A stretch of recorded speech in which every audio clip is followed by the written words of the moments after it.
नमस्कार, मैं रवीश कुमार। जिस खबर से मीडिया बचने की कोशिश कर रहा था वो खबर पहले पन्ने पर छप गई है। इस देश में क्या हो रहा है और किस तरह से आपको अंधेरे में रखा जा रहा है, यह आपको सोचना होगा और रवीश कुमार ऑफिशियल देखना होगा। देखना ही नहीं, ज्वाइन भी करना होगा।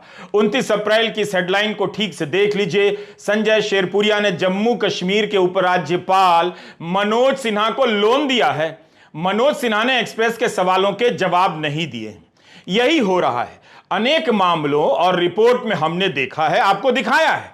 सरकार से पूछो तो सरकार जवाब नहीं देती है, अधिकारी से पूछो तो अधिकारी जवाब नहीं देते हैं, और संवैधानिक पदों पर बैठे लोगों से पूछो तो वे भी जवाब नहीं देते हैं। मनोज सिन्हा ने एक्सप्रेस के सवालों का जवाब क्यों नहीं दिया? अब इस तस्वीर को आप ठीक से देख लीजिए। लोन की बात कर रहे हैं, इसकी भी कर लीजिए। यह व्यक्ति हाई सिक्योरिटी वाले प्रधानमंत्री नरेंद्र मोदी के विमान के करीब कैसे पहुंच गया? क्या कोई भी पहुंच सकता है इस तरह? इस दूसरी तस्वीर में देखिए, यहां तो नरेंद्र मोदी के साथ सोफे पर बैठा है, विचार विमर्श में शामिल लगता है। क्या बीजेपी का कोई भी कार्यकर्ता प्रधानमंत्री नरेंद्र मोदी के साथ ऐसे बैठ सकता है? फिर यह कौन है, जबकि एक्सप्रेस में लिखा है कि यह बीजेपी का सदस्य भी नहीं है। इस तीसरी तस्वीर को भी देखिए, यहां तो मंच पर सामने खड़ा है, प्रधानमंत्री से पुष्प गुच्छ ले रहा है या दे रहा है साफ नहीं, मगर मंच पर उनके सामने विराजमान है। प्रधानमंत्री के पीछे गिरिराज सिंह खड़े हैं। गिरिराज सिंह के साथ इसकी कई तस्वीरें हैं जो हमने आपको दिखाई हैं।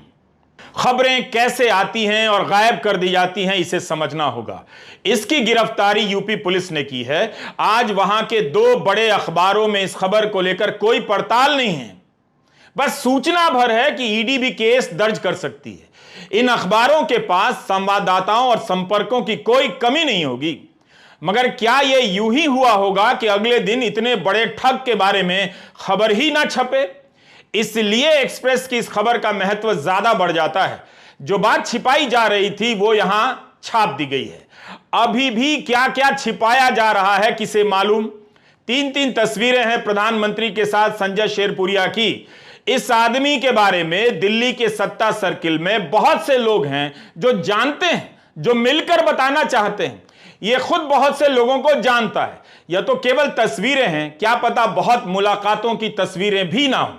ठीक है, आप प्रधानमंत्री की डिग्री कभी नहीं जान पाएंगे, लेकिन क्या कभी यह देश जान पाएगा कि एक ठग देश के प्रधानमंत्री के आसपास कैसे नजर आता है? वो क्या क्या करता था? उसे इतनी हिम्मत कैसे होती थी कि ठगी करता रहा, लोगों से काम कराने के पैसे लेता रहा कथित तौर पर, और प्रधानमंत्री के नजदीक भी घूमता रहा। दावा तो किया जा रहा था कि 2014 में दिल्ली आते ही दिल्ली से लटियन सर्किल खत्म हो गया है, कोई लॉबी अब नहीं बची है। तो यह कौन है जो इतने मंत्रियों के साथ तस्वीरों में नजर आता है? अभी तक किसी ने भी इन तस्वीरों के फेक होने का दावा नहीं किया है। संजय शेरपुरिया कौन है जो अनुराग ठाकुर को ही ट्विटर पर टैग करता है और उन्हें अपना परम मित्र लिखता है? लटियन दिल्ली के सत्ता सर्किल में घूमने वाले लोग इस आदमी को ठीक से जानते हैं। बहुत सी पुष्ट अपुष्ट किस्से इसके बारे में लोगों के पास हैं। जाहिर है बिना चेक किए हम उसे यहां सामने नहीं रख सकते, लेकिन संजय शेरपुरिया का प्रसंग बता रहा है कि मोदी राज में लटियन दिल्ली में ऐसे फिक्सर घूमते नजर आ रहे हैं। हमने अपने पहले वीडियो में बताया था कि कहीं ऐसा तो नहीं कि इसे जेल भेजकर बहुतों ने अपनी जान बचा ली हो। क्या इस तथाकथित फिक्सर को फिक्स कर दिया गया है? अचानक इसे फ्रॉड और फिक्सर बताया जा रहा है, और तब भी इसकी खबरें छपनी बंद हो गई है। क्यों? सोचिए तो। एक्सप्रेस में आज दो खबरें छपी हैं, श्यामलाल यादव की और हरकिशन शर्मा और दीप्तिमान तिवारी की। पहली खबर है कि 2019 के लोकसभा चुनाव से पहले जम्मू कश्मीर के उपराज्यपाल मनोज सिन्हा को संजय राय ने लोन दिया। मनोज सिन्हा चुनाव हार गए और उसके कुछ समय बाद जम्मू कश्मीर का उपराज्यपाल बना दिए गए। मनोज सिन्हा के हलफनामे में इसकी जानकारी लेकिन दी गई है। नाम सहित जानकारी है कि संजय राय ने 25 लाख का लोन दिया है, लेकिन किस लिए लोन दिया? चुनाव लड़ने के लिए दिया या किसी और काम के लिए? इसकी जानकारी नहीं है। मनोज सिन्हा ने एक्सप्रेस के सवालों के जवाब नहीं दिए हैं। एडीआर की रिपोर्ट बताती है कि इलेक्टोरल फंड का सिस्टम आने के बाद बीजेपी को देश में सबसे ज्यादा कई हजार करोड़ रुपए का चंदा मिला है। जिस पार्टी के पास हजारों करोड़ रुपए का चंदा ही हो, उस पार्टी के एक उम्मीदवार को एक ठग से 25 लाख लोन क्यों लेना पड़ा? और ठग ने क्या बिना किसी उम्मीद के लोन दे दिया होगा? मनोज सिन्हा अगर इसी पर प्रेस कॉन्फ्रेंस कर देंगे तो यह खबर अपने आप चर्चा में आ सकती है, मगर एक ही तरीका है, चुप हो जाइए, बोलिए मत। गोदी मीडिया में दूसरी घटना बड़ी कर दी जाएगी तो अपने आप यह खबर दब जाएगी। इंडियन एक्सप्रेस की दूसरी खबर है कि संजय राय के कथित फाउंडेशन में केवल डालमिया परिवार और अन्य ने ही डोनेशन नहीं दिया है। पिछले साल मत्स्य पशुपालन डेयरी मंत्रालय ने इसे 2 करोड़ की सब्सिडी दी है। नेशनल डेयरी डेवलपमेंट बोर्ड के जरिए इस फाउंडेशन को 2 करोड़ दिया गया क्योंकि यह राष्ट्रीय गोकुल मिशन के लिए ब्रीड मल्टीप्लिकेशन फार्म, नस्ल वृद्धि फार्म बनाना चाहता था। इसकी लागत 5 करोड़ से ऊपर बताई गई है। इसके लिए 2 करोड़ की सहायता राशि सरकार की तरफ से दी गई है। इस रिपोर्ट में भी है कि ब्रीड मल्टीप्लिकेशन के कमिश्नर भूषण त्यागी से सवाल पूछा गया तो उन्होंने जवाब नहीं दिया, लेकिन जब नेशनल डेयरी डेवलपमेंट बोर्ड से पूछा गया तो सूत्रों के हवाले से जवाब आता है कि बोर्ड ने इसके फार्म के प्रोजेक्ट का वेरिफिकेशन नहीं किया है। सूत्रों ने बताया कि मंत्रालय ने मंजूरी दी, उसके बाद बोर्ड से संपर्क किया गया। संजय शेरपुरिया गाजीपुर का है, मनोज सिन्हा गाजीपुर के हैं। संजय का कारोबारी जीवन गुजरात से शुरू होता है। मत्स्य पशुपालन डेयरी विभाग के मंत्री पुरुषोत्तम रूपाला है जो गुजरात के हैं। यह आदमी डेयरी बोर्ड से कैसे 2 करोड़ रुपए की मंजूरी ले लेता है? उद्योगपति इसके फाउंडेशन को किस लिए चंदा देंगे? इस फोटो को देखिए, यह आदमी तो यहां स्पेशल गेस्ट बनकर भाषण दे रहा है। अपने इंस्टाग्राम पेज पर लिखा है कि राष्ट्रीय डेयरी अनुसंधान संस्थान करनाल के शताब्दी समारोह के अंतर्गत राष्ट्रीय डेयरी मेला में बतौर विशिष्ट अतिथि शामिल हुआ और पशुपालन के विविध आयामों जैसे क्लोन के माध्यमों से ब्रीडिंग में सुधार के द्वारा भारत की ग्रामीण अर्थव्यवस्था में श्वेत क्रांति में सहायक संबंधित अपना वक्तव्य दिया, जिसमें मुख्य अतिथि श्री मीनेश शाह जी, प्रबंधक एनडीडीबी गुजरात की उपस्थिति रही। मैं इस सफल आयोजन के लिए डॉक्टर धीर सिंह जी, निदेशक एनडीआर करनाल को धन्यवाद प्रेषित करता हूं। इंडियन एक्सप्रेस में लिखा है कि एनडीडीबी के सूत्रों ने कहा है कि उसके प्रोजेक्ट का वेरिफिकेशन नहीं किया, मंत्रालय से ही मंजूरी मिली, तो ऐसे काम हो रहा है, फिर बोर्ड का क्या काम? यही नहीं, एक्सप्रेस ने अपनी रिपोर्ट में यह भी दिखाया है कि पशुपालन विभाग ने इनके प्रोजेक्ट की समीक्षा की है और मंजूरी दी है, लेकिन यह बंदा तो इंस्टा पर फोटो डाल रहा है कि विशिष्ट अतिथि बनकर गया है, जहां गुजरात के एनडीडीबी के प्रबंधक मीनेश शाह भी मौजूद थे। मामला सीरियस है बॉस। कहीं ऐसा तो नहीं कि इस कहानी से दिल्ली दरबार में हलचल पैदा की जा रही है? हो गई हो, हमारे पास इसके साक्ष्य नहीं है, मगर इस स्टोरी को ठीक से कवर करने वाले YouTube चैनल 4 PM के संजय शर्मा ने अपने ट्वीट में इसी तरफ इशारा किया है। संजय शेरपुरिया की स्टोरी बहुत बड़ी खबर है जो सामने आया है, उससे लगता है कि बहुत कुछ सामने नहीं आया है। इससे तो यह भी साबित हो जाता है कि यह संजय शेरपुरिया बीजेपी के सिस्टम के करीब का आदमी लगता है। भाजपा के अध्यक्ष जेपी नड्डा के साथ इसकी तस्वीर है, राष्ट्रीय सचिव सुनील देवधर के साथ इसकी तस्वीर है, भाजपा के करीमगंज से सांसद कृपानाथ मल्ला के साथ भी तस्वीर पोस्ट हुई है, विश्व हिंदू परिषद के अंतर्राष्ट्रीय कार्यकारी अध्यक्ष आलोक कुमार के साथ इसकी तस्वीर है, आरएसएस के चीफ मोहन भागवत के साथ इसकी तस्वीर है। हमने आपको पहली रिपोर्ट में बताया था कि यह अपना पता 1 beside race course Safdarjung road लिखता है। अपनी वेबसाइट पर अपना लोकेशन 1 रेस कोर्स नई दिल्ली 1113 लिखता है, जो प्रधानमंत्री के आवास के करीब है, और अपने वाईफाई का नाम पीएम आवास रखता है। संजय शेरपुरिया साधारण आदमी नहीं है, अचानक इसे ठग बताया जा रहा है, लेकिन लंबे समय तक बीजेपी के बड़े नेताओं के करीब रहा है। मोहन भागवत के साथ इसकी तस्वीर है, तो यह आदमी आसमान से नहीं टपका है, यह दूसरे ठग का हाल है। गुजरात का किरण पटेल तो पीएमओ का अधिकारी बताकर कश्मीर का दौरा कर रहा था। अब आप आगे का किस्सा ध्यान से सुनिए।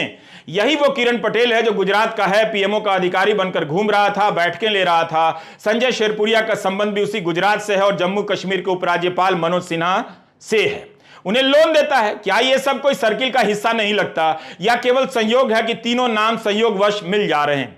मनोज सिन्हा 3 बार सांसद रहे हैं, प्रधानमंत्री मोदी के करीबी माने जाते हैं, केंद्रीय मंत्री रहे हैं। इन्हें 25 लाख का लोन लेने के लिए संजय शेरपुरिया के पास जाने की क्यों जरूरत पड़ी? जिस पार्टी के पास हजारों करोड़ रुपए के फंड हैं, उस पार्टी से क्यों नहीं लोन ले लिया? आज के गुजरात समाचार में किरण पटेल और संजय शेरपुरिया के बारे में खबर छपी है। पहले पन्ने पर बैनर हेडलाइन है कि राजनीतिक प्रभावों का इस्तेमाल कर महाठग ने करोड़ों रुपए कमाए। ये किसी को गए भी तो होंगे, ये सवाल भी तो पूछिए। 29 अप्रैल को गुजरात समाचार ने लिखा है कि 2012 में वाइब्रेंट गुजरात सम्मेलन में संजय राय को रतन टाटा ने पुरस्कार दिया था। गुजराती से हिंदी करने में हमसे चूक हो सकती है, मगर अखबार लिखता है कि मोहन भागवत, बीजेपी अध्यक्ष नड्डा आदि के साथ संपर्कों का इस्तेमाल कर संजय राय ने नेटवर्क खड़ा किया। गुजरात समाचार ने लिखा है कि अहमदाबाद में इसरो के कार्यक्रम में प्रधानमंत्री मोदी गए थे, उसमें यह मौजूद था। मन की बात सुनते हुए पुरुषोत्तम रूपाला के साथ इसका फोटो है। जब संजय राय के पिता का निधन हुआ तब बीजेपी के कई नेता उसके घर गए थे श्रद्धांजलि देने। यह सब गुजरात समाचार में छपा है। किरण पटेल के साथ संजय राय का गुजरात कनेक्शन गुजरात समाचार ने जितनी रिपोर्टिंग की है उतनी करने की एक भी हिंदी के अखबार ने हिम्मत नहीं दिखाई है। अब तो समझिए कि आपके साथ किस तरह का धोखा हो रहा है। मीडिया रिपोर्ट है कि एफआईआर में लिखा है कि इसके पास दिल्ली के कुलीन जिमखाना क्लब की सदस्यता है, जिसे हासिल करना सबके लिए आसान नहीं होता, आईएएस को भी नहीं मिलता। इसके पास दिल्ली पुलिस के डीसीपी का मुहर लगा हुआ कार पास है। यह कोई चूना लगाने वाला चलता फिरता फ्रॉड नहीं है, बल्कि बड़ा गेम है। स्टेट बैंक ऑफ इंडिया ने एक नोटिस जारी किया और इस नोटिस में संजय शेरपुरिया और उनकी पत्नी कंचन को विलफुल डिफॉल्टर बताया है। 22 जुलाई 2014 को इसकी company Kandla energy and chemicals limited NPA हो गई, दिवालिया। इसने स्टेट बैंक ऑफ इंडिया का 349 करोड़ का लोन डुबा दिया। बताइए, इसने जनता को भी चूना लगाया है। स्टेट बैंक ऑफ इंडिया का जो पैसा है वो किसका है? आपका है। टाइम्स ऑफ इंडिया ने लिखा है कि 2017 में इसकी company Kandla energy and chemical को ब्लैक लिस्ट कर दिया गया मनी लॉन्ड्रिंग और टैक्स चोरी के मामले में। इसी कंपनी को वाइब्रेंट गुजरात समिट में पुरस्कार दिया गया था। लिखा है कि ब्लैक लिस्ट करने के बाद आरोपी गुजरात से भाग गया और गाजीपुर में रहने लगा। क्या कमाल है भागा हुआ आदमी का, इसका पता भी लिखा है। लेकिन यह भाजपा के उम्मीदवार को गाजीपुर जाके 25 लाख का लोन भी दे आता है। 349 करोड़ का लोन गबन करने के बाद इसकी तस्वीरें प्रधानमंत्री के विमान के पास की हैं, प्रधानमंत्री के साथ मंच की हैं। YouTube channel 4 PM Sanjay Sharma का वीडियो देखिए। वो बता रहे हैं कि कैसे इसका घर वहां था जहां से थोड़ी दूर पर प्रधानमंत्री नरेंद्र मोदी का सरकारी आवास है। संजय ने और भी डिटेल बताए हैं जो आपको उनके YouTube चैनल पर जाकर देखना चाहिए। संजय का तर्क है कि यह शेरपुरिया दिल्ली दरबार का बड़ा आदमी था। यूपी पुलिस की इतनी हिम्मत नहीं हो सकती थी कि बिना मुख्यमंत्री को जानकारी के इसे गिरफ्तार कर ले। इस कदम से योगी आदित्यनाथ ने दिल्ली दरबार को चुनौती दे दी है। इसी संदर्भ में गैलेट समूह पर आयकर छापे को लेकर यूपी में चर्चा हो रही है। इस छापे को दिल्ली दरबार का पलटवार बताया जा रहा है। इस समूह से जुड़े व्यक्ति का संबंध गोरखपुर से बताया जाता है और मुख्यमंत्री से भी। यह केवल चर्चाओं में है, इन बातों की पुष्टि करना मेरे लिए संभव नहीं। मगर संजय शेरपुरिया की गिरफ्तारी और गैलेट समूह के यहां छापे की चर्चा इसी तरह से चल रही है। खैर, इन बातों की कभी पुष्टि नहीं होती है, मगर इस आदमी की तस्वीरें और कहानी बता रही हैं कि इस देश को काफी ज्यादा चूना लगाया गया है। शायद इसी वजह से पत्रकारिता की हत्या कर दी गई, ताकि ऐसी खबरों की पड़ताल बंद हो जाए और सवाल बंद हो जाएं। किरण पटेल की कहानी गायब कर दी गई। यह दौर ही ऐसा है कि इस तरह से संदेह करना बहुत काल्पनिक नहीं लगता कि किरण पटेल तो पकड़ा गया मगर उसके पीछे के बड़े खिलाड़ी बच गए। वरना कोई ऐरा गहरा पीएमओ का बताकर कश्मीर जाकर बैठ के नहीं लेता। अब उसी मनोज सिन्हा से संबंधित संजय शेरपुरिया पकड़ा गया है। सवाल वही है कि क्या संजय शेरपुरिया का इस्तेमाल शतरंज की बिसात पर एक दूसरे को श और मात के लिए किया जाएगा, या खिलाड़ियों के चेहरे सामने आएंगे, या धर्म के नाम पर मंदिर का फोटो दिखाकर पर्दे के पीछे यह सब खेल चलता रहेगा। ना खाऊंगा ना खाने दूंगा। भाई, यहां तो खा पीकर लोग धर्म का ज्ञान दे रहे हैं। रविवार को देश मन की बात के प्रशस्ति गान में डूब जाएगा। चैनलों पर केवल मन की बात चलेगा। आप मन की बात पर हमारा 28 अप्रैल का वीडियो जरूर देख लीजिएगा और यह भी अपने पड़ोसियों को दिखा दीजिएगा। नमस्कार, मैं रवीश कुमार।